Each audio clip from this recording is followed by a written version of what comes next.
ကောင်မလေးကစက်ရုပ်ဤလက်မောင်းကိုထိတွေ့ပြီးအင်းအားညွှန်ကြားချက်များစတင်ပေးလိုက်သည်ငါကလွယ်လို့အခြားဘသူကိုမှမြင်တွေ့ပါသလားတင်ပါလို့မလဲစက်ရုပ်တဆင့်ဖြတ်၍8 နာရီတွင်တခုခုမလုပ်ရင်ငါတို့ဒုက္ခဖြစ်နိုင်တယ်ကောင်မလေးကဖော်ရွေစွာအချက်ပြသည်နှင့်ဗန်ဘဲဘီနောက်ဆုံးတွင်သတင်းကိုနားလည်သွားသည်သူသည်ကားတစ်စီးဖြစ်သို့ပြောင်းလဲသွားသည်ပြီးတော့သူတို့ဟာအလင်းအမြန်ထွက်ပြေးသွားကြတယ်သူတို့ကိုရင်ကြောပိတ်ဆို့မှုတစ်ခုနဲ့တုံ့ပြန်ခဲ့ကြတယ်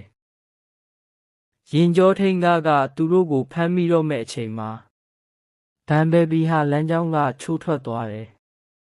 လမ်းပေါ်ကနေခွဲထွက်သွားတယ်ပြီးတော့ချောင်းကမ်းပါးပေါ်ကနေလဲကျခါနီးတောင်ဖြစ်သွားတယ်ဗန်ဘဲဘီသည်မြင်း၏အရွယ်စားကိုကျုံနိုင်ခဲ့သည်သူသည်ရဲကားများဝိုင်းရံမှုကိုရှောင်တိန်နိုင်ခဲ့သည်အတားအဆီးတစ်ခုကိုခုံကျော်ရန်အရှိန်ကိုအသုံးပြုခဲ့သည်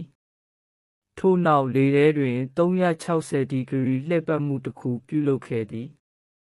ရဲများ၏စောင့်ကြည့်မှုအောက်တွင်သူတို့ဟာအောင်မြင်စွာလွတ်မြောက်သွားခဲ့ကြသည်